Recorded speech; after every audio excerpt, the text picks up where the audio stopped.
Hello everyone, welcome to our channel. आपण आजपासून रसशास्त्र series सुरू करणार आहोत. यामध्ये रसचे जे टॉपिक आहे ते वन बाय वन शॉटमध्ये आपण कव्हर करणार आहोत. तर आपण आजच्या व्हिडिओमध्ये परिभाषा हे प्रकरण बघणार आहोत. परिभाषा हे प्रकरण SAQसाठी विचारण्यात येते, तर हे SAQसाठी फार महत्त्वाचे. तर यामध्ये आपण अगोदर परिभाषेची डेफिनेशन बघूया. तर यामध्ये दिले आहे, निगूढ अनुक्त लेशोक्त संदिग्धार्थ प्रदीपिका सुनिश्चितार्थ विबोधः परिभाषा निगद्यते. म्हणजे ज्या संक्षिप्त सांकेतिक शब्दाद्वारे एखाद्या शास्त्रातील अव्यक्त म्हणजे गूढ किंवा अनुक्त लेशोक्त म्हणजे किंचित प्रगट तसेच संदिग्ध भावार्थ स्पष्ट होतो, त्या शब्दास किंवा त्या व्याख्येस आपण परिभाषा असे म्हणतो. तर परिभाषा आपल्यासाठी फार महत्त्वाची आहे. याचं कारण असं आहे की जर आपल्याला रसक्रिया करायची असेल किंवा द्रव्याचे उपाययोजन करण्यासाठी, त्याचबरोबर कृतीमध्ये काही चुका होऊ नये यासाठी आपल्याला परिभाषा हे फार महत्त्वाचं आहे. जर परिभाषेशिवाय आपण द्रव्याचे उपाययोजन किंवा कृती करू शकत नाही. तर यानंतर आपण भावना बघूया. आता भावना काय असतं, तर यच्चूर्णितस्य धात्वादे द्रव्ये संपेश्य शोषण भावनम तन्मतम विज्ञे भावनांचं निगद्यते. म्हणजे धात्वादी औषध चूर्णामध्ये द्रव पदार्थ टाकून तो शोषला जाईपर्यंत मर्दन केले जाते, या प्रक्रियेस भावना असे म्हणतात. म्हणजे आता यामध्ये आपल्याला सांगितले द्रव पदार्थ. आता द्रव पदार्थ कुठले झाले, तर गोमूत्र झालं, गोदुग्ध झालं.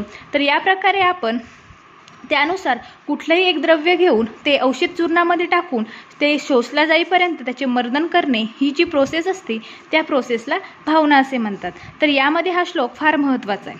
तर आपण पुढे बघूया ढालन. आता ढालन काय असतं, तर द्रुतद्रव्यस्य निक्षेपो द्रवेषु ततम ढालनम मतम. म्हणजे द्रवीभूत झालेला धातू एखाद्या द्रव्यात ओतण्याच्या क्रियेला ढालन असे म्हणतात. म्हणजे जर अग्नीच्या साहाय्याने आपण एखादा धातू घेतला, जसं की वंग हा अग्नीच्या साहाय्याने वितळून घेतला आणि हरिद्रायुक्त निर्गुंडीच्या स्वरसामध्ये त्याला आपण ओतलं, ही जी क्रिया असती या क्रियेला ढालन असे म्हणतात. पुढे आपण बघूयात शोधन. आता शोधन काय असतं, तर उद्दिष्टरो औषधे सार्धम क्रियते पेशनाधिकम. उद्दिष्टरो औषधे सार्धम क्रियते पेशनाधिकम मलविच्छिते येतु शोधनम तदी उच्यते. म्हणजे उक्त औषधीच्या साहाय्याने द्रव्यातील दोषांच्या निवारणासाठी जे मर्दन, स्वेदन, निर्वाप, शालन आणि भर्जनादी संस्कार केले जाते त्यांना शोधन असे म्हणतात. म्हणजे यामध्ये जे मर्दन, स्वेदन, निर्वाप ह्या सर्व ज्या प्रोसेस आहे, हे संस्कार आहेत, हे शोधनच्या अंडर येतात. तर आपल्याला शोधन काय असतं, तर जे औषधी द्रव्यातील जे काही दोष आहे त्यांना दूर करण्यासाठी जे आपण संस्कार करतो ते संस्कार करणे म्हणजे शोधन होय. तर आता यानंतर आवाप. आता आवाप काय असतं, तर अग्नीच्या साहाय्याने पातळ केलेल्या वंगादी धातूत इतर कोणतेही द्रव्य घातले असता या प्रक्रियेस आवाप म्हणतात. आता आवाप म्हणजे काय असतं, तर अग्नीच्या साहाय्याने आपण एक कुठला पण धातू, वंगादी धातू समजा, त्याला पातळ केलं म्हणजे द्रवीभूत केलं आणि त्याच्यामध्ये कुठले पण एक द्रव्य घातलं, तर ही जी प्रक्रिया असती त्या प्रक्रियेस आवाप असे म्हणतात. पुढे बघूया निर्वाप. आता निर्वाप काय असतं, तप्त सॅप्सु विनिक्षेपो निर्वापम स्नपम च ततम. म्हणजे अग्नीमध्ये उत्तम प्रकारे तापवलेले धातू. आता धातू कुठले, तर लोह, ताम्र इत्यादी प्रकारचे धातू घेतले आणि त्यांना पाणी, क्वाथ, गोमूत्र इत्यादी द्रव्यामध्ये विझवणे, ही जी प्रक्रिया असती या प्रक्रियेला निर्वाप, त्याचबरोबर निषेक आणि स्नपन असे सुद्धा म्हणतात. तर आता निर्वाप आपण कुठे करतो, तर अयस्कृती निर्माण विधी आपल्याला पुढे येईल. तर अयस्कृती निर्माण विधीमध्ये आपलं निर्वाप ही प्रोसेस केल्या जाते. म्हणजे याच्यामध्ये जे आयन असतं, तर आयनला तापवण्याची जी क्रिया असती आणि तिला विझवणं, ही जी क्रिया असती ही अयस्कृती निर्माण विधीच्या वेळेस करतात. तर पुढे बघूया आपण मारण. आता मारण काय असतं, तर मारण म्हणजे एका प्रकारचं भस्मीकरण. म्हणजे एखाद्या औषध चूर्णाचा आपल्याला भस्म तयार करायचा, तर भस्मीकरण करणे म्हणजेच मारण होय. तर यामध्ये बघूया, शोधितान लोह धात्वादी विमर्द्य स्वरसादी बी अग्निसंयोगतो भस्मीकरण मारणम स्मृतम. आता शुद्ध केलेल्या लोहादी धातू आदी द्रव्यांना संबंधित वनस्पतीच्या स्वरसाबरोबर मर्दन करून त्यास अग्निसंस्काराद्वारे भस्म करण्याची जी प्रक्रिया असते त्यास मारण असे म्हणतात. आता मारण काय असतं म्हणजे भस्मीकरण. म्हणजे काय करायचं, एक शोधित लोहधातू घ्यायचा आणि जे वनस्पती आहे त्यांच्या स्वरस म्हणजे संबंधित वनस्पतीच्या स्वरसाबरोबर मर्दन करायचं आणि अग्निसंस्काराद्वारे भस्म तयार करायचा. तर ही जी प्रोसेस असते त्यात मारण असे म्हणतात. त्यानंतर धृती. आता धृती काय असतं तर यामध्ये या श्लोकामध्ये सुरुवातीच्या ज्या 2 लाईन आहेत तर यामध्ये धृतीच्या 5 लक्षणं सांगितलेली. किती लक्षण तर 5 लक्षण. तर 5 लक्षणामध्ये सर्वात प्रथम निर्लेपत्वं धृतत्वं च तेजस्वं लघुता तथा असंयोगच्च सुतेन पंचदा धृती लक्षणं. म्हणजे यामध्ये निर्लेपत्व म्हणजे पात्रामध्ये न चिकटणारी, त्याबरोबर द्रव म्हणजे द्रव अवस्थेत असणारी, तेजस्व म्हणजे चमकदार आणि लघुता म्हणजे हलकी. जो आपला मूळ पदार्थ आहे त्या मूळ पदार्थापेक्षा हलकी आणि त्याचबरोबर अन्य पदार्थासोबत संयोग न पावणारी जी धृती असते ती उत्तम असते. तर आता धृती काय असते तर धृती म्हणजे ज्या वेळेस विशिष्ट औषधाच्या संयोग किंवा तीव्र धमन या दोहोंमुळे स्वर्णादी लोह किंवा अन्य कोणतेही खनिज पदार्थ सामान्य तापमानासही द्रव स्थितीत राहतात. म्हणजे एखाद्या वेळेस जेव्हा औषधीचा संयोग किंवा तीव्र धमन यांच्यामुळे जे आपलं लोह सुवर्णादी लोह किंवा जे अन्य खनिज पदार्थ असतात तर ते त्यांच्या कोणत्या पण स्थितीमध्ये हे द्रव पदार्थामध्येच असतात. म्हणजे ते लिक्विड स्टेटमध्येच असतात. तर या जो लिक्विड स्टेट असतो ती जी स्टेट असते तिला आपण धृती असे म्हणतो. तर धृतीचे आपण 5 लक्षणं तर बघितलेली अगोदर. तर यानंतर आपण बघूया अमृतीकरण. आता अमृतीकरण काय असतं तर लोहादीनां मृतानां वैशिष्ट्य दोषानुतये क्रियते यस्सु संस्कारम अमृतीकरम मतम. म्हणजे भस्ममध्ये राहिलेले दोष दूर करण्यासाठी जी प्रोसेस केली जाते तिला अमृतीकरण असे म्हणतात. आता आपण मारण केलं म्हणजे भस्मीकरण केलं म्हणजे एखाद्या औषधाचा आपण भस्म तयार केला, पण त्या भस्मामध्ये काही उर्वरित जे काही दोष असतात तर ते उर्वरित जे दोष आहे आपल्याला ते निवारण्यासाठी म्हणजे दूर करण्यासाठी जी प्रोसेस असते त्या प्रोसेसला अमृतीकरण म्हणतात. आता अमृतीकरणमध्ये काय होतं, गुणाची तर वृद्धी होते परंतु जी वर्णाची आहे ती हानी होते.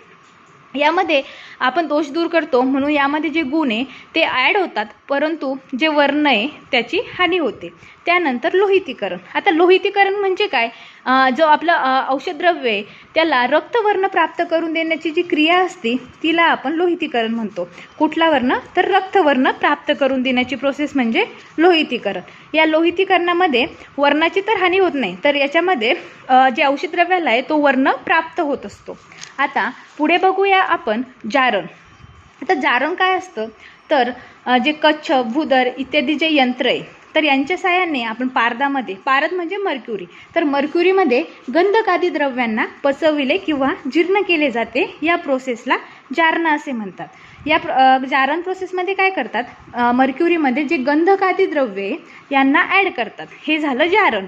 तर मूर्छनामध्ये काय असतं, गंधकासहित किंवा गंधकाशिवाय म्हणजे विथ गंधक किंवा विदाऊट गंधक हे पारदामध्ये व्याधीनाशक गुणाचे आदान केले जाते. यामध्ये हे महत्त्वाचे, व्याधीनाशक गुणाचे जे आदान करतात या विधीस मूर्छना असे म्हणतात. तर यामध्ये गंधकादी द्रव्यांना ॲड केले जाते तर मूर्छनामध्ये गंधकासहित किंवा गंधकाशिवाय व्याधीनाशक गुणांचे आदान करतात तर यास मूर्छना म्हणतात. तर आपल्याला परिभाषा प्रकरणमध्ये महारस, उपरस, त्याचबरोबर साधारण रस, सिक्ता वर्ग, धातू वर्ग यांचे वर्णन केलेले आहे. तर आपल्याला सुरुवातीला तर महारस किती असता किंवा त्यांचे केमिकल फॉर्म्युले, त्यांची नाव या सर्व गोष्टी माहीत असणं गरजेचं असतं. तर यामध्ये आपण आता महारस बघूया. तर महारसाचा हा श्लोक फार महत्त्वाचा आहे. अभ्रवैक्रांत माक्षिकम विमल अद्रिज सस्यकम चपलो रसकचेती नात्वा अष्टो संग्रहे तबा रसरत्न समुच्चय. म्हणजे 8 महारसाचे वर्णन केले आहे. आता 8 महारस कुठले तर अभ्र, वैक्रांत, माक्षिक, विमल, अद्रिज, सस्यक, चपल आणि रस. आता यांचे आपल्याला केमिकल फॉर्म्युलेसुद्धा फार महत्त्वाचे असतात. तर अभ्रकला म्हणतात बायोटाईट मायका, वैक्रांत टोर्म्युलिन, माक्षिक म्हणजे कॉपर पायराईट म्हणजेच CuFeS2, त्यानंतर विमल म्हणजे आयन पायराईट म्हणजे Fe2S3, अद्रिज म्हणजे मिनरल फिच KNO3, त्यानंतर सस्यक, सस्यक म्हणजे ब्ल्यू विट्रॉल CuSO4.7H2 MCQसाठी फार महत्त्वाचं आहे. पुढे चपल म्हणजे बिस्मथ ओर आणि रसक म्हणजे झिंक ओर म्हणजे ZNS. यानंतर उपरस. आता उपरससुद्धा 8 सांगितलेले. त्यामध्ये पहिले गंधक म्हणजे सल्फर, गैरिक म्हणजे Fe2O3, कासिस म्हणजे ग्रीन विट्रॉल, इथे सस्यक होता जो की ब्ल्यू विट्रॉल होता, आणि कासिस म्हणजे ग्रीन विट्रॉल. त्याचा फॉर्म्युला काय तर FeSO4.7H2. कांक्षी, कांक्षी म्हणजे ॲलम, ॲलम म्हणजे पोटॅश ॲलम, जे की आपण त्रुटी म्हणतो का ती. तर याचा फॉर्म्युला आहे K2SO4.Al2SO4 यानंतर आपण हरताल बघूया. हरताल म्हणजे ऑर्पिपमेंट AS2S3, मनशिला, रिअल अगर AS2S2. हे फार 2 महत्त्वाचे. यामध्ये हे MCQसाठी विचारतात आणि थोडे लक्षात ठेवायला ना आपल्याला कॉम्प्लिकेटेड होतात. कसे तर हरतालमध्ये काय असतं, सल्फर 3 आहे आणि मनशिलामध्ये सल्फर 2 आहे, हे एक लक्षात ठेवा इथे. पुढे बघूया आपण अंजन, त्यानंतर कंगकुष्ठ. अशा प्रकारचे 8 उपरसाचे वर्णन इथे आपल्याला केलेले. त्यानंतर आता साधारण रस बघूया. तर आता साधारण रस कुठले तर कंपिलक म्हणजे मॅलेटस फिलिपन्स, गौरी पाषाण, व्हाईट अर्सेनिक, नवसाधार म्हणजे अमोनियम क्लोराईड फॉर्म्युला काय झाला तर NH4Cl. पुढे बघूया कफरदो म्हणजे कपर्दिका. आता कपर्दिका काय असतं म्हणजे कवडी, तर ते असतं कॅल्शियम कार्बोनेट. पुढे बघूया अग्निचार, ॲम्बरग्रीस, गिरीसिंदूर, रेड ऑक्साईड ऑफ Hg, हिंगोल, सिनाबार म्हणजे HgS आणि मृदारशृंगू PbO. अशा प्रकारे साधारण रस, महारस, उपरस आपण बघितलेले आहेत. अशा प्रकारे आपण परिभाषा प्रकरणमध्ये इम्पॉर्टंट जे आपल्या परिभाषा आहेत ते आज आपण बघितलेल्या आहेत. त्यानंतर यामध्ये महारस, उपरस हे MCQसाठी यांचे केमिकल फॉर्म्युले फार महत्त्वाचे असतात, ते एकदा व्यवस्थित बघायचे. तर अशा प्रकारे परिभाषा हे प्रकरण आज आपलं संपलं आहे. थँक्यू.